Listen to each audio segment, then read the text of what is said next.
Bienvenue à nouveau. Nous sommes rejoints une fois de plus par le professeur Saed Mohamed Marandi, professeur à l'Université de Téhéran et ancien conseiller de l'équipe iranienne de négociation nucléaire. Merci, comme toujours, d'être avec nous dans cette émission. Nous constatons que les temps sont particulièrement troublés. Israël a attaqué les centrales nucléaires de Bushehr et de Natanz, et l'Iran a riposté contre la ville de Dimona, où les Israéliens possèdent leurs propres installations nucléaires. Il ne s'agissait apparemment pas d'une attaque contre la centrale elle-même, mais il semble bien que nous pourrions nous diriger vers une guerre nucléaire de facto si cette nouvelle tendance se poursuit, celle d'attaquer des installations nucléaires au risque d'un retombée radioactive.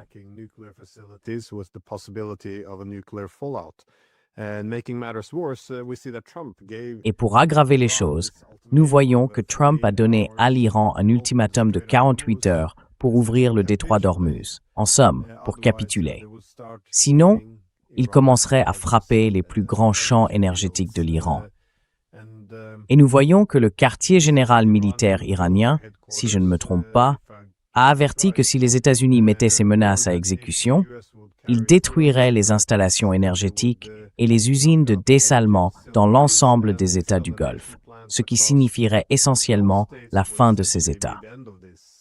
Nous sommes donc presque face à une guerre totale. Je me demandais si vous pouviez me donner votre évaluation de la situation, car cela semble être une escalade incontrôlée à ce stade.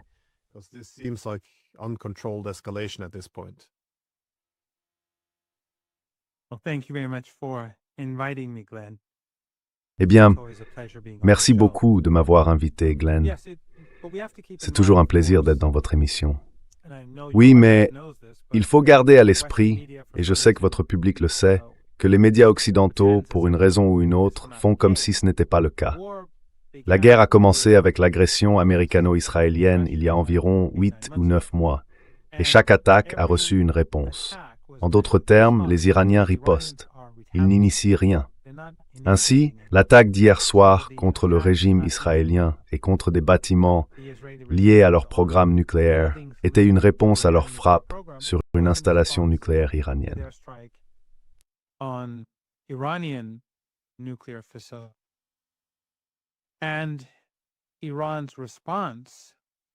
Et la réponse de l'Iran à l'escalade a déjà été vue par nous tous.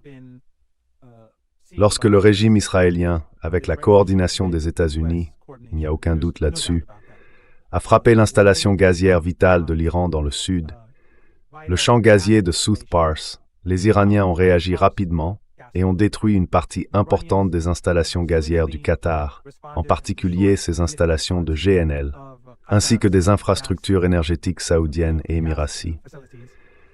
La raison pour laquelle l'Iran agit ainsi était de s'assurer que les États-Unis n'iraient pas plus loin. Et ensuite, nous avons vu Trump publier sur les réseaux sociaux que le régime israélien ne referait pas cela.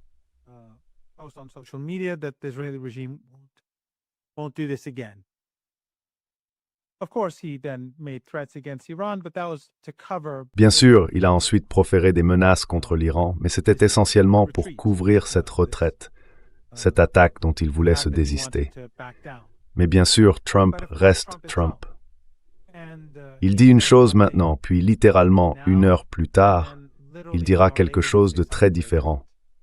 Donc ces promesses selon lesquelles le régime israélien ne frappera plus n'ont aucune valeur pour les Iraniens. Il se prépare toujours lorsqu'il s'agit des États-Unis, au pire, surtout quand il s'agit de Trump. Tu te souviens, avant la guerre, nous avions eu cette discussion sur la possibilité d'une guerre. J'ai toujours dit que l'Iran se préparait au pire. Peu importe ce que dit Trump, c'est toujours vrai aujourd'hui.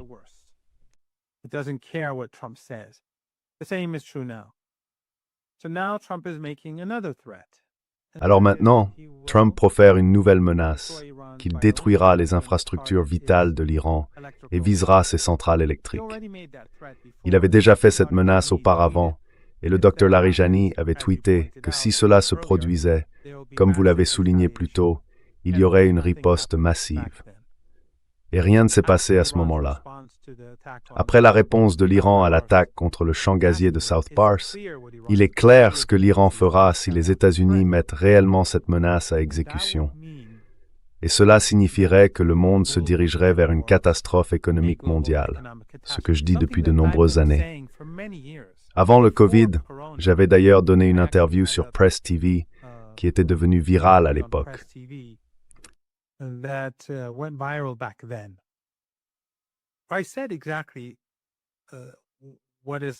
J'ai dit exactement ce que nous voyons maintenant. Si les infrastructures vitales de l'Iran sont détruites, l'Iran détruira tout ce qui se trouve de l'autre côté du golfe Persique, car ces régimes sont tous engagés dans une guerre contre l'Iran.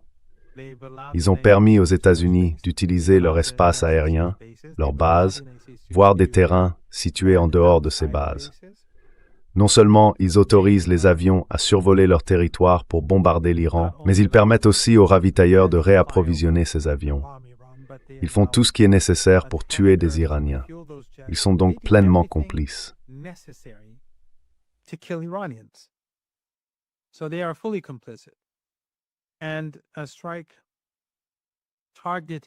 Une frappe visant les infrastructures clés et vitales de l'Iran est une frappe contre la nation iranienne et bien sûr un crime majeur contre l'humanité.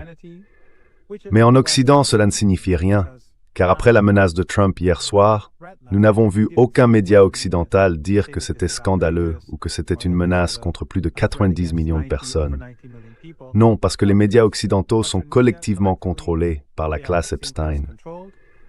Donc, peu importe qu'il s'agisse du Guardian ou de Breitbart, ils sont tous pareils quand il s'agit de l'Empire. Cela signifie que s'ils mènent cette attaque, la crise énergétique deviendra permanente et l'économie mondiale s'effondrera. Et cela aurait des conséquences au-delà de ce que je peux imaginer.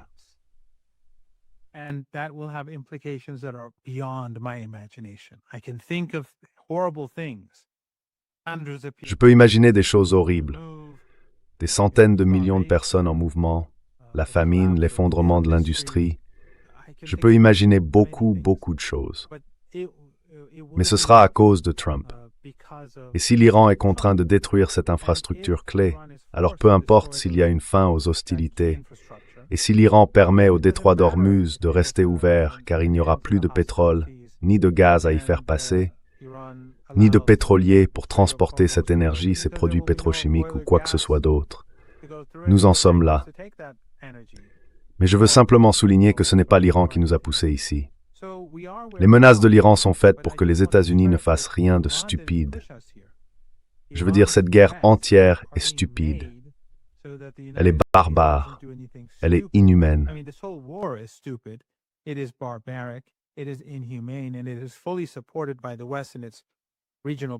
Et cela est pleinement soutenu par l'Occident et ses mandataires régionaux. Comme nous l'avons vu, Erdogan, Sisi, Abdallah, la Jordanie et ses régimes du Golfe Persique ont condamné l'Iran pour avoir riposté contre les intérêts américains dans le Golfe Persique. Ils n'ont même pas mentionné la guerre d'agression israélo-américaine contre l'Iran, car ils appartiennent au camp américain. Le Conseil de sécurité de l'ONU a également condamné l'Iran et a refusé de reconnaître cette attaque contre le pays. L'Iran est donc seul. Il doit mettre à exécution ces menaces de représailles. Sinon, les États-Unis bombarderont l'Iran et détruiront ses ressources les unes après les autres. Les infrastructures vitales du pays seront anéanties. Le seul moyen d'arrêter cela est d'instaurer une dissuasion. Et que cette dissuasion soit utilisée après des avertissements crédibles. Et c'est là où nous en sommes aujourd'hui.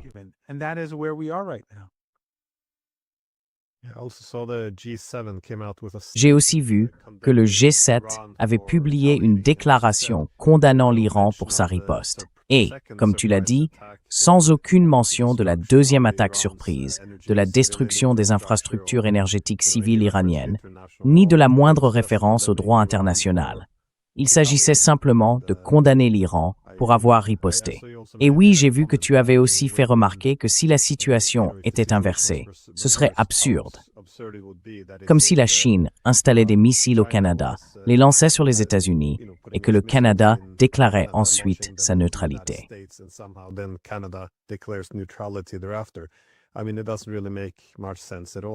Je veux dire, cela n'a vraiment aucun sens. Mais malgré tout, l'Iran ne peut pas frapper le territoire continental des États-Unis. Et la règle semble être que l'Iran n'a pas le droit, selon ces mêmes règles, d'attaquer ceux qui attaquent effectivement l'Iran. C'est donc un effort intéressant pour dicter les règles de cette guerre. Mais comme vous le suggérez, cela ne fonctionne pas vraiment. Alors, s'agit-il d'une escalade accidentelle qui a échappé à tout contrôle? Ou voyez-vous cela comme une démarche délibérée du côté de Trump, lui disant essentiellement que sauf si l'Iran capitule, ce qui revient à un cessez-le-feu ou accepte nos conditions, nous allons continuer à gravir l'échelle de l'escalade?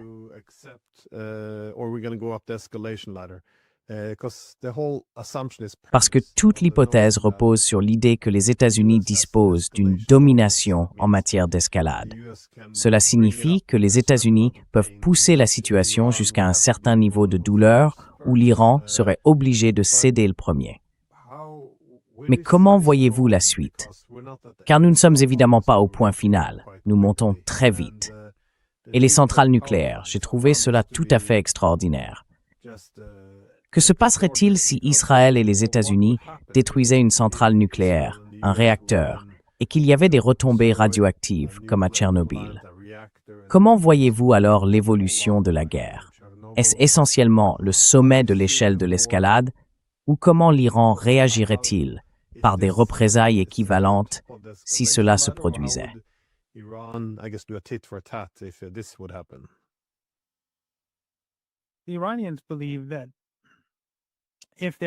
Les Iraniens estiment qu'en cas d'escalade, ce seront eux qui auront le contrôle, car il y a bien plus d'actifs de l'autre côté du golfe Persique qu'ils peuvent détruire.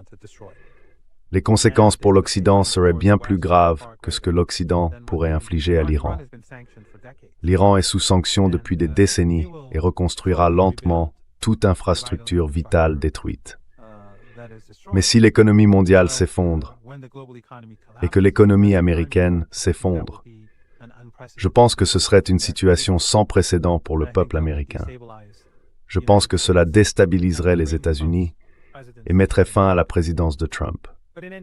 Mais en tout cas, cela reste hypothétique pour le moment. Ce que je pense le plus probable, c'est que les Iraniens, comme nous l'avons évoqué, n'ont aucune confiance dans les instances internationales.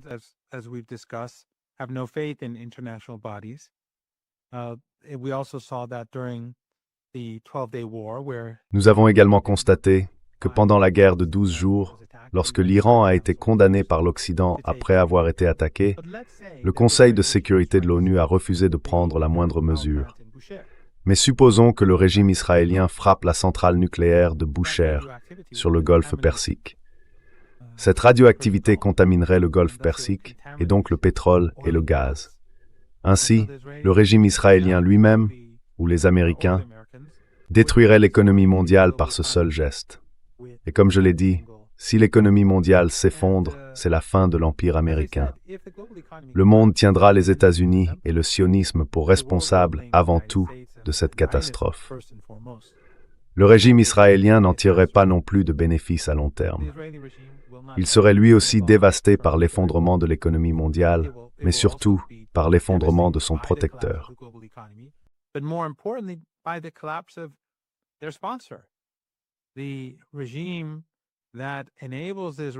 Le régime qui permet au régime israélien de se comporter de cette manière serait gravement affaibli. Et déjà à travers l'Occident, et particulièrement aux États-Unis, l'animosité envers le régime israélien augmente. Nous voyons la démission de Joe Kent et ses interviews qui ont suivi. Nous voyons les sondages et la colère croissante envers le régime israélien. Et si bien sûr cette guerre se poursuit et que les coûts de l'énergie continuent d'augmenter, la colère envers Trump, Netanyahou et le régime israélien augmentera également, car les Américains sauront qui blâmer. Ils ont déclenché la guerre. Elle était non provoquée, surtout puisque Trump avait fait campagne sur la fin des guerres sans fin. Bien sûr, il avait aussi fait campagne sur beaucoup d'autres choses, et il n'en a réalisé presque aucune. Ils ont vu les dossiers, et ainsi de suite. Donc, je ne vois pas de situation où les États-Unis pourraient avoir la domination dans l'Esquide.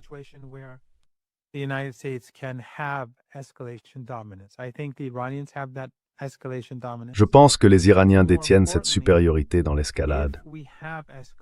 Et plus important encore, si une escalade se produit et que l'Iran détruit les actifs situés de l'autre côté du golfe Persique, ces régimes s'effondreront. Ce sera leur fin. Nous n'avons pas encore vu non plus l'axe de la résistance intensifier ses actions. Nous voyons le Hezbollah combattre très efficacement dans le sud du Liban et frapper le régime israélien avec force. Mais la résistance en Irak continue de viser les actifs américains sans vraiment dévoiler ses intentions. Et bien sûr, au Yémen, ils ont déclaré qu'ils allaient intervenir. Mais ce n'est pas encore le cas. Les Iraniens ont bien plus de ressources en réserve que ce qu'ils ont montré jusqu'à présent.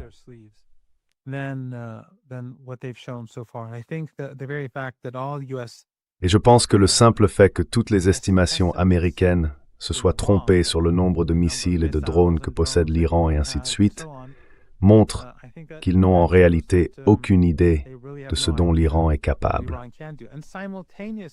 Et en même temps, nous devons prendre en compte que le peuple iranien soutient pleinement la guerre.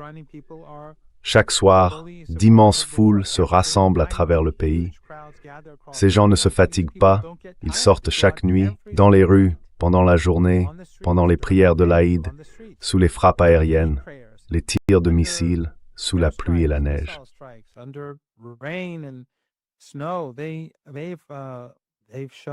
Ils ont montré à quel point ils sont déterminés.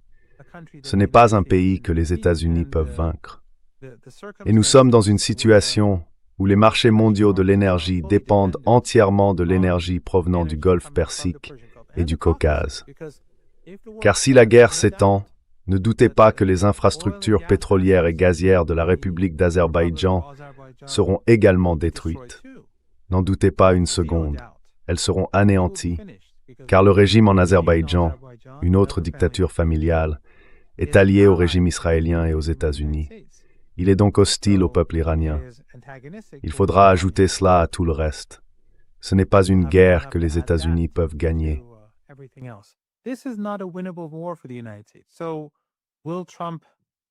Alors, Trump va-t-il intensifier ou va-t-il reculer? Je ne pense pas que quiconque le sache. Je veux dire, je ne pense pas qu'il soit prévisible. Je ne pense même pas que Trump le sache. Je ne pense pas que quelqu'un dans son entourage le sache. Il peut aller dans un sens ou dans l'autre, et quelle que soit la direction qu'il prendra, il pourrait encore faire demi-tour. Mais les dégâts seront faits. Donc, s'il frappe, disons, une centrale électrique iranienne, l'Iran causera probablement des dommages bien plus importants de l'autre côté, car il devra s'assurer que le message soit bien reçu. Ensuite, il pourrait reculer, ou peut-être qu'il n'attaquera même pas, ou peut-être qu'il intensifiera encore davantage. Qui sait ce qu'il fera? Mais quoi qu'il arrive, je pense que les choses vont empirer.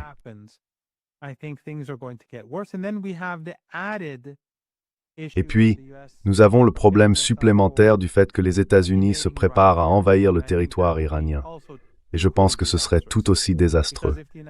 Car si les États-Unis s'emparent d'un territoire iranien, ce serait une escalade, et cela endommagerait les infrastructures vitales de l'Iran. L'Iran devrait alors riposter contre ces dictatures arabes, les intérêts américains sur place et d'autres cibles, car ces régimes sont complices de la guerre. Donc, à mesure que nous avançons, tout ce que je vois, c'est une escalade, à moins que le régime Trump ne déclare la victoire et ne se retire comme au Yémen. Mais même dans ce cas, Glenn disait, même dans ce cas, beaucoup de dégâts ont déjà été causés, et chaque jour qui passe en causera davantage.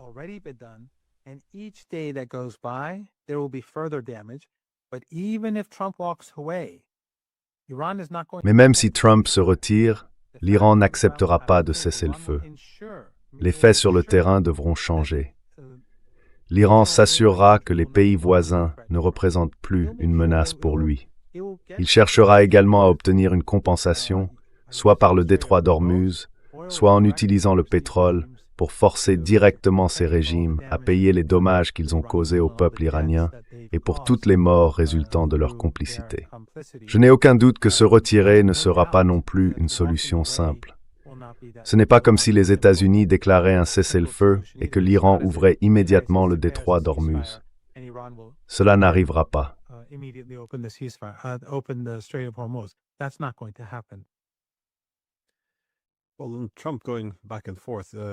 Eh bien, Trump fait des allers-retours. Un exemple serait le détroit d'Ormuz, parce qu'il a effectivement indiqué que, eh bien, ce n'était pas notre problème, qu'on allait s'en désengager.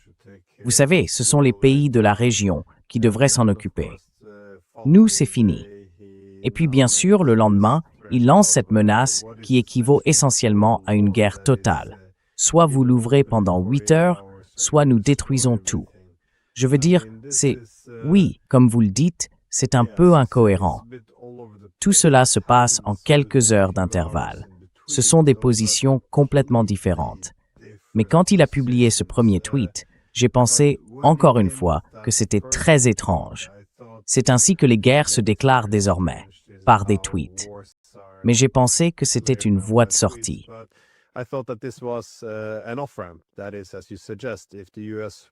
Autrement dit, comme vous le suggérez, si les États-Unis veulent se sortir de cette situation, ils peuvent simplement déclarer la victoire et rentrer chez eux, comme ils l'ont fait au Yémen. Mais le problème, bien sûr, c'est le détroit d'Ormuz, car, eh bien, comme vous l'avez dit, il ne sera pas rouvert. Vous savez, cela prendra une forme très différente. Et donc j'ai pensé, lorsque Trump a tweeté que ce n'était pas notre problème, que les pays de la région devaient s'en préoccuper, que cela ne fonctionnait pas vraiment ainsi non plus. Parce que, comme vous le suggérez maintenant, l'Iran est déjà en train, semble-t-il, de mettre en place un accès sélectif, ou, en somme, de nationaliser le détroit, en décidant qui peut le traverser. Et comme vous le dites, cela pourrait avoir différentes fonctions. Pour certains pays, cela pourrait être un moyen de contraindre les États du Golfe à verser des réparations pour les dommages qu'ils ont causés à l'Iran lors de cette attaque.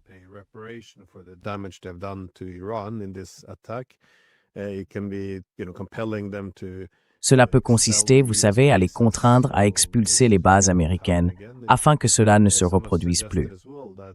Certains ont également suggéré que cela pourrait amener les pays à cesser de commercer leur pétrole en dollars américains, ce qui démantèlerait alors le système du pétrodollar qui relie l'armée américaine à la région. Il y a donc beaucoup de choses que l'Iran peut faire, mais tout cela suppose que l'Iran ait cet accès sélectif au détroit d'Ormuz pour mettre fin à cette campagne qui dure depuis des décennies contre lui. Il ne me semble pas clair où les États-Unis vont réellement aller à partir de maintenant, mais l'une des choses qu'ils semblent vouloir faire, c'est envoyer des troupes dans la région. Nous voyons maintenant la 82e division aéroportée apparemment en route, et nous voyons ces bombardiers B-52 équipés de bombes anti-bunker se diriger vers la zone. Alors, qu'attendez-vous maintenant au cours des 2 prochains jours?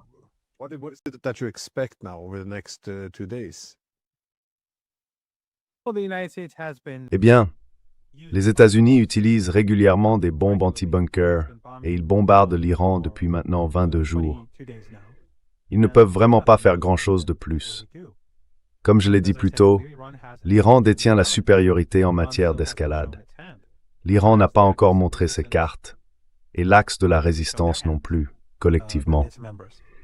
Les États-Unis peuvent tenter de prendre du territoire, mais l'Iran détruira des actifs de l'autre côté du golfe Persique.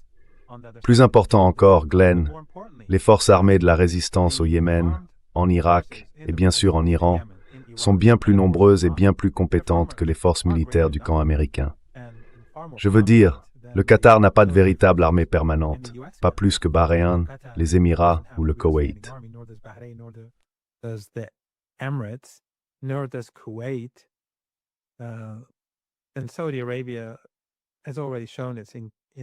Et l'Arabie saoudite a déjà montré son incompétence. Alors si des forces terrestres, si les États-Unis utilisent des forces terrestres, que se passera-t-il s'ils entrent au Koweït et avancent en Arabie saoudite par le nord et depuis le Yémen au sud-ouest, en poussant vers le nord et l'est? Qui va les arrêter? Et ensuite, simultanément, les Iraniens frapperont toutes ces installations pétrolières et gazières clés, ainsi que les infrastructures vitales en représailles.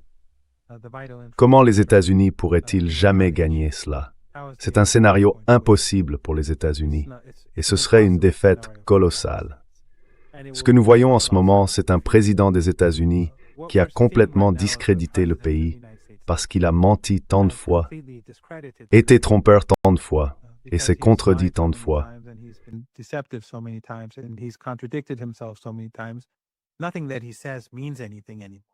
Plus rien de ce qu'il dit n'a la moindre signification pour qui que ce soit. Ce n'est pas comme si les États-Unis avaient été un acteur honnête avant Trump. Je veux dire, nous avons signé un accord nucléaire sous Obama et il l'a violé dès le premier jour. Les violations étaient systématiques et sont devenues de plus en plus agressives jusqu'à ce que Trump devienne président et finisse par déchirer l'accord. Mais Trump est dans une catégorie à part. Donc, même si Trump signe un papier disant « D'accord, c'est fini, on s'en va, la guerre est terminée », cela ne signifiera rien pour l'Iran. Les faits sur le terrain devront changer avant que l'Iran n'adopte une autre direction, car Trump n'a absolument aucune crédibilité.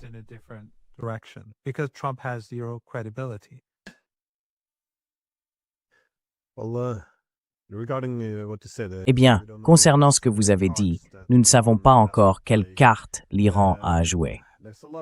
Il y a beaucoup d'incertitudes.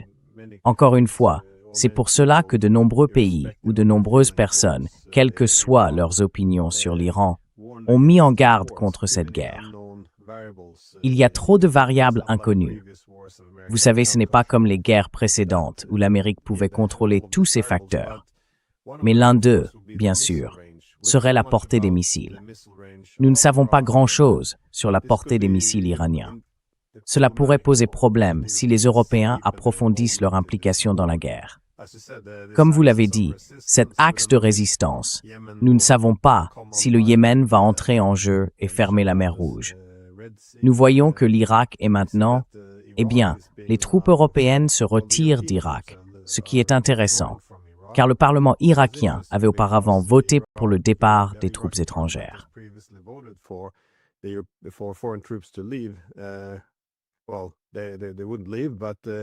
Eh bien, ils ne voulaient pas partir.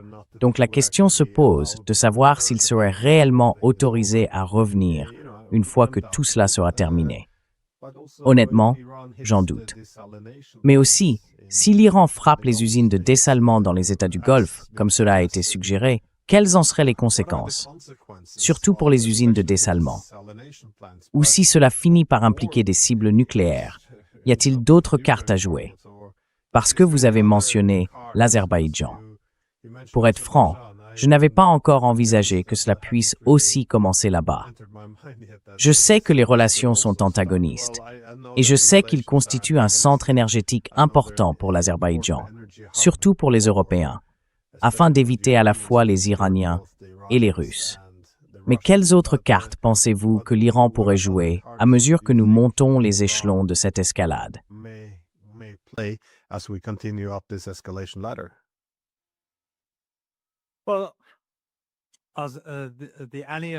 Eh bien, le régime Aliyev à Bakou est pris en étau entre l'Iran et la Russie, et il n'a pas beaucoup d'amis, ni à Moscou, ni à Téhéran. Donc bien sûr, ce n'est pas une bonne nouvelle. En Irak, la résistance irakienne, si, comme je le suppose, nous nous dirigeons vers une escalade, prendra le nord de l'Irak et mettra fin définitivement au gouvernement local kurde, car il a été étroitement associé au Mossad et à la CIA pendant toutes ces années. La résistance irakienne peut facilement se déplacer vers la péninsule arabique. L'Iran serait en mesure de détruire des infrastructures vitales en représailles à toute escalade, compte tenu de son rôle dans cette affaire. Et puis il y a le Yémen. Ils peuvent fermer la mer Rouge.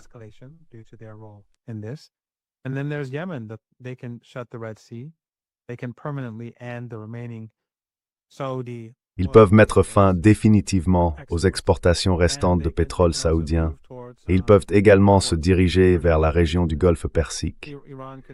L'Iran peut détruire ces régimes à mesure qu'ils avancent, de sorte que vous ne verrez plus aucune de ces familles régnantes dans ces pays. Je pense que cela coïnciderait avec un effondrement économique mondial sans précédent, bien pire que celui de 1929. Si les Européens de droite et les partisans de MAGA aux États-Unis sont mécontents de l'immigration, alors ils devraient se méfier. Le nombre de personnes se déplaçant dans leur direction depuis l'Afrique, l'Amérique latine et l'Asie sera probablement 20 ou 30 fois plus élevé. Et cela se produira à un moment où leurs propres économies s'effondreront.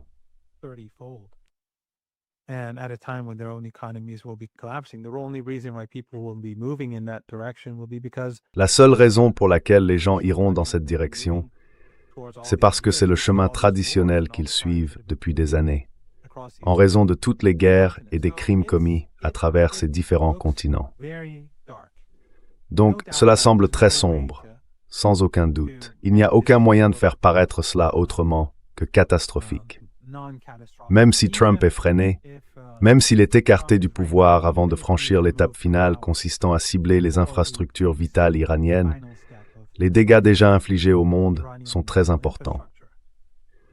Et cela continuera à se manifester, même si tout s'arrêtait aujourd'hui, ce qui ne sera pas le cas.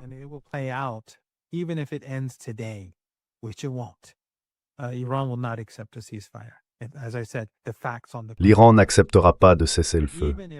Comme je l'ai dit, les faits sur le terrain devront changer. Mais même si, hypothétiquement, miraculeusement, Trump faisait une crise cardiaque à l'instant et que le vice-président prenait le relais en disant « D'accord, on met fin à tout ça », beaucoup de dégâts ont déjà été causés. Les exigences de l'Iran devront être satisfaites. L'économie mondiale en souffrira. Et chaque jour où la guerre continue, même à son niveau actuel, la catastrophe pour l'économie mondiale ne cesse de s'aggraver. Toute escalade rendra la situation bien pire. Il n'y a donc de bonnes nouvelles sur aucun front. Et puisque Trump est un fou, il est anormal, il est instable, tant qu'il sera président, personne ne pourra prédire ce que demain nous réserve.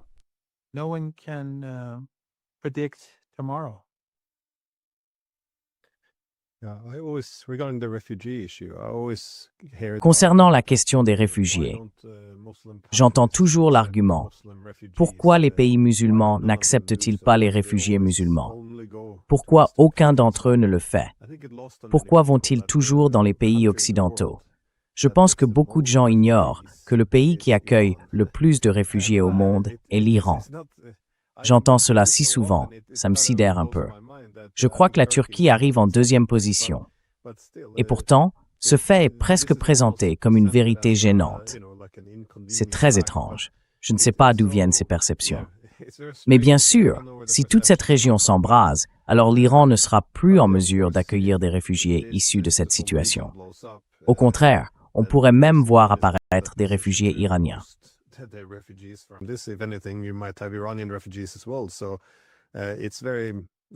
Donc on peut voir les problèmes s'accumuler. Et ce sont les mêmes personnes qui mettent toujours en garde contre l'arrivée de nouveaux réfugiés, qui en sont toujours la cause. C'est très étrange. Ils ont applaudi à la destruction de la Libye et de la Syrie, puis ils s'indignent lorsque tous ces réfugiés arrivent en Europe. Mais je suppose que ma dernière question concerne un autre domaine ou une autre zone, où les Américains pourraient intensifier leur action, à savoir en faisant intervenir leurs supplétifs. Ils ont exercé une forte pression. On voit maintenant certains rapports indiquant que l'Arabie saoudite envisage de s'impliquer plus directement.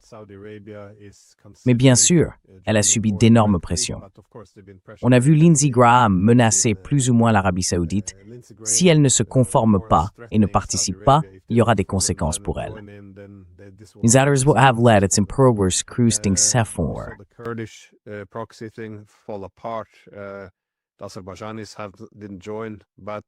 Les Azerbaïdjanais ne se sont pas joints.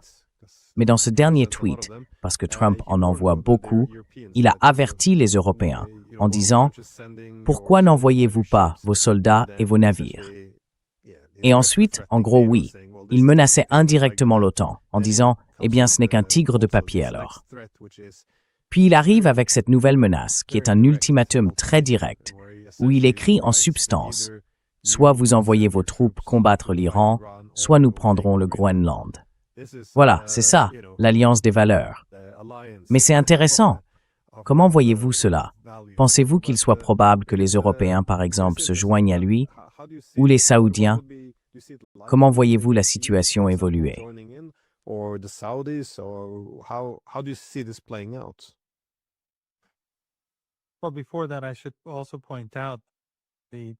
Eh bien, avant cela, je devrais aussi souligner la crise pétrochimique et des engrais qui se profilent.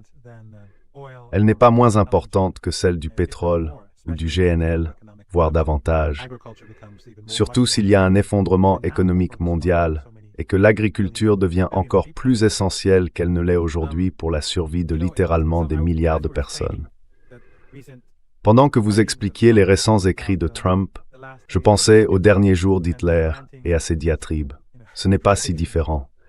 Je pense qu'en réalité, ce que nous voyons, c'est un empire en train de s'effondrer. Et il n'y a vraiment aucune marge de manœuvre pour l'Iran. Nous ne pouvons pas faire preuve du même type de flexibilité que par le passé.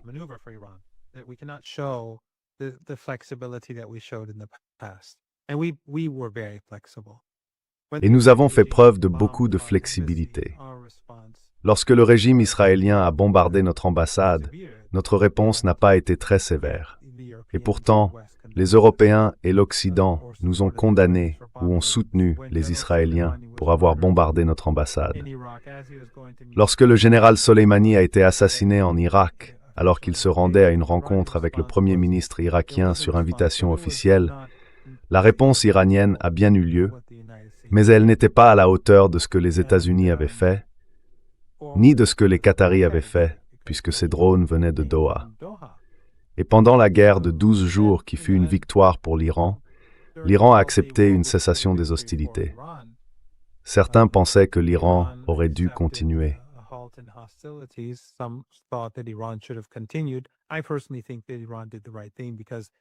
Je pense personnellement que l'Iran a bien agi, car immédiatement, comme nous en avons parlé plus tôt, l'Iran s'est préparé à une guerre plus vaste. Il savait qu'un affrontement plus important approchait et voulait s'adapter rapidement. Et c'est pourquoi, enfin, pas par hasard, mais c'est bien pour cette raison, et je peux te le dire, je ne pense pas qu'il soit problématique de mentionner que le nombre de lanceurs que l'Iran a perdus au cours des 22 derniers jours est bien inférieur à celui perdu pendant les 12 jours précédents. C'est un immense succès. Ce n'est qu'un exemple de changement. Je veux dire, beaucoup des frappes contre l'Iran ont en réalité touché des bâtiments vides, parce que l'Iran était prêt.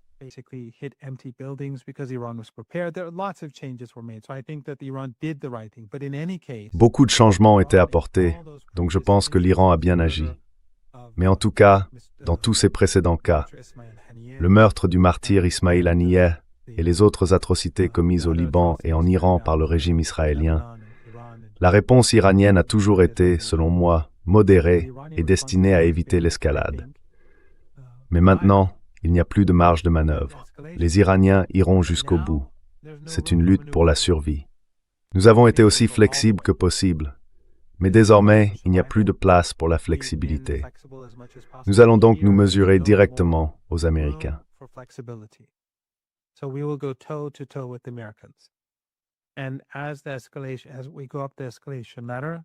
À mesure que nous montons l'échelle de l'escalade, je pense qu'il ne fait aucun doute que les Américains, le régime Trump, continueront d'échouer à suivre le rythme.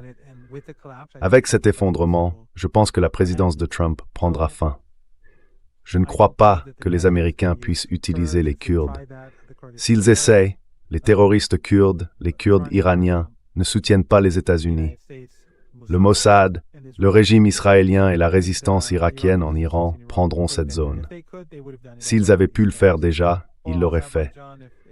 Ces terroristes, ou l'Azerbaïdjan, s'ils sont trop poussés, je veux dire, si vous regardez les rassemblements et les manifestations à travers Tabriz et dans les villes azéries, Téhéran est une ville à moitié azérie, ils renverseront simplement le régime d'Aliyev. Ils le prendront tout simplement. Donc je ne vois pas vraiment les États-Unis avoir d'option. Il n'y en a aucune qui fonctionnera bien pour les États-Unis.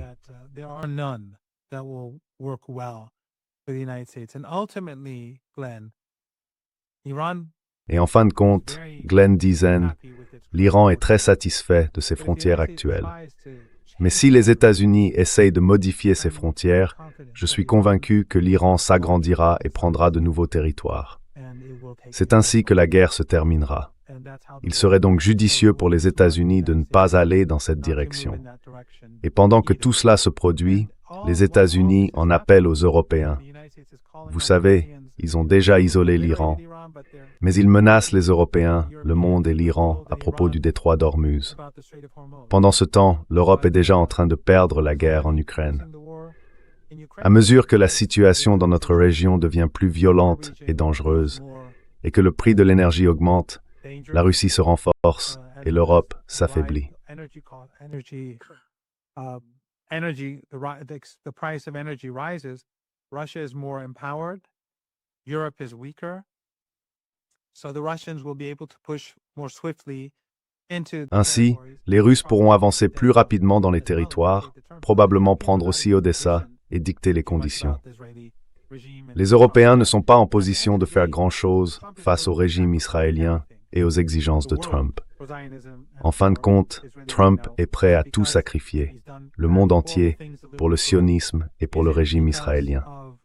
Maintenant, est-ce parce qu'il a fait des choses mauvaises, horribles, à de jeunes filles? Est-ce à cause de l'emprise que les Adelson exercent sur lui? Est-ce à cause d'une multitude d'autres raisons? Est-ce à cause de son gendre et de sa fille? Ou peut-être a-t-il été convaincu que, étant une personne sans morale, proche de la fin de sa vie, alors qu'il vieillit et devient de plus en plus instable, il a reçu une sorte de mission. Qui sait ce que cette personne quelque peu dérangée veut faire? Mais l'Iran, comme je l'ai dit plus tôt, c'est pas une cour mitval des största fiendenplikt. Preparing itself for worst case scenarios. It does appear though that we are. Il semble toutefois que nous soyons au premier stade d'une troisième guerre mondiale, car cela doit forcément s'étendre d'une manière ou d'une autre si ces escalades, qui paraissent désormais impossibles à éviter, continuent de se dérouler. On peut voir la désespérance s'installer à travers l'Europe. Zelensky a annoncé qu'il discutait avec les Européens de l'idée de confisquer le pétrole russe transporté par navire. Non seulement de saisir les navires, mais aussi de s'approprier le pétrole lui-même. Parce que vous savez, c'est une guerre utile, ce qui est, inutile d'entrer dans les détails, mais c'est ainsi que ce genre d'insécurité et d'escalade se produit à un moment où la Russie elle-même reconsidère tout.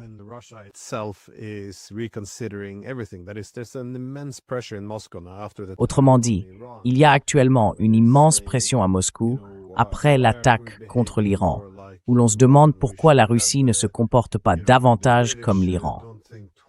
On entend dire « Nous devrions… » Les Britanniques n'hésitent pas à lancer des missiles Storm Shadow sur des villes russes.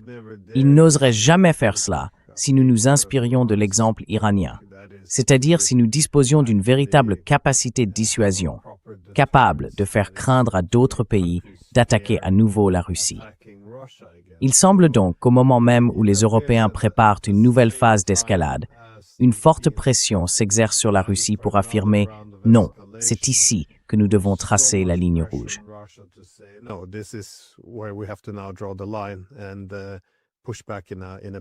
Et riposter de manière significative. Je ne pense pas que Poutine, aussi populaire soit-il, ait vraiment la capacité de résister à la pression qui s'accumule. Donc vous savez, on peut voir les choses devenir vraiment incontrôlables ici en Europe aussi. Et comme vous l'avez mentionné, nous parlons beaucoup des usines de dessalement, c'est-à-dire de l'eau, des champs énergétiques, car bien sûr l'énergie est essentielle, mais aussi des engrais, parce que les Européens ont bloqué les engrais en provenance de Russie et de Biélorussie pour qu'ils n'atteignent pas les marchés mondiaux.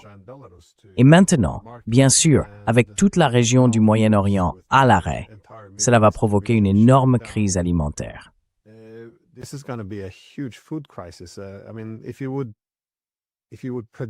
Je veux dire, si l'on essayait de prévoir comment les conflits se propageraient et d'être prudent face à ces variables inconnues, il n'y a vraiment plus aucun moyen de prédire où tout cela va mener, car cela aura un impact sur chaque recoin de la planète. quand l'énergie viendra à manquer, quand la nourriture viendra à manquer. Chaque région sensible du monde pourrait alors sombrer dans le chaos. C'est tellement irresponsable. Et pourtant, quand on regarde les médias, ils s'accrochent encore au récit selon lequel, nous sommes là pour, vous savez, libérer les Iraniens. Personne ne se demande pourquoi la classe Epstein, comme vous l'appelez, pourquoi elle se voit investie de cette mission de libérer les petites filles. C'est insensé. Mais je ne sais pas, selon vous, quelle est la principale source d'inquiétude, là où tout cela pourrait vraiment, vous savez, dégénérer à l'échelle mondiale. Je veux dire, spiral out of control on the global scale, I mean. I don't think the West really recognizes, nor does West. Je ne pense pas que l'Occident reconnaisse vraiment, ni que les médias occidentaux reconnaissent, à quel point ils sont discrédités et à quel point le soutien à l'Iran est répandu dans la région et dans le monde entier. Dans les pays arabes, on acclame l'Iran lorsqu'il bombarde ses dictatures familiales arabes. Lorsqu'il frappe des bases ou des intérêts américains, les populations de la région applaudissent. Et dans le monde entier, les gens soutiennent l'Iran. L'Occident a perdu son influence. Il ne parvient à maintenir le contrôle, un contrôle mental, que sur une partie de sa propre population, principalement les personnes âgées. Mais c'est difficile. Je veux dire, c'est impossible à dire, car chacune de ces variables est très importante. Elles ont d'énormes conséquences, qu'il s'agisse du pétrole, du gaz naturel ou du pétrole russe. Chacun de ces éléments peut engendrer sa propre catastrophe mondiale.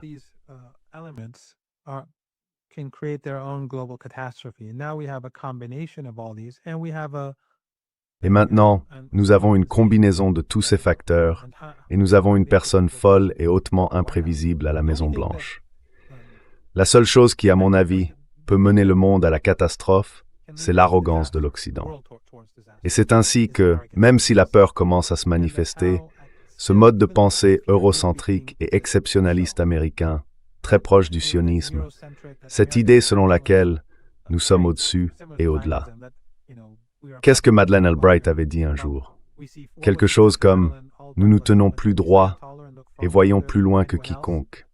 Ce genre d'arrogance les empêche même d'envisager le fait qu'ils sont au bord de l'effondrement, que tout est sur le point de s'achever, tout tel que nous le connaissions. Mais si cette prise de conscience se produit, peut-être que le pire pourra encore être évité. Je ne suis pas un joueur, mais ce n'est pas quelque chose sur quoi je parierais si j'en étais un.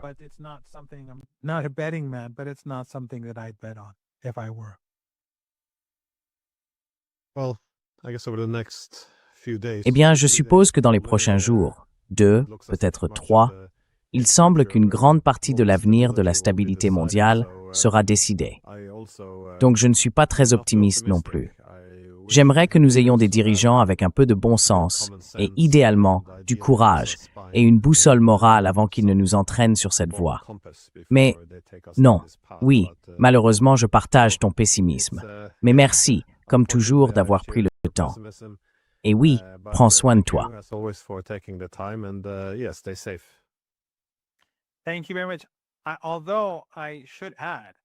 Merci beaucoup. Bien que je doive ajouter que je suis optimiste quant à l'avenir, mais ce sont des jours très sombres, et ils peuvent devenir bien plus sombres encore. Pour mettre fin à cet empire du mal et à cet ethno-suprémacisme, il faut qu'il y ait une résistance. Et je pense qu'en fin de compte, cela portera ses fruits. Qui sait si je vivrai assez longtemps pour le voir, ou si d'autres le verront. Je veux dire, j'ai déjà une prime sur ma tête, comme vous le savez, sur X, et ils refusent de la retirer. Ce qui est extraordinaire, c'est qu'il y a une participation payante, comment dire, ou quelque chose de ce genre. Mais je reste optimiste. Je pense qu'au bout de ce tunnel sombre, il y a de la lumière. Et tous les empires du mal, tous les empires sont mauvais, sans aucun doute. Et cet empire du mal, lorsqu'il tombera, fera naître l'espoir pour l'avenir. Mais malheureusement, comme les empires sont brutaux, qu'ils se débattent et refusent d'accepter leur déclin, cela sera douloureux pour les peuples du monde entier, dans notre région et en Occident.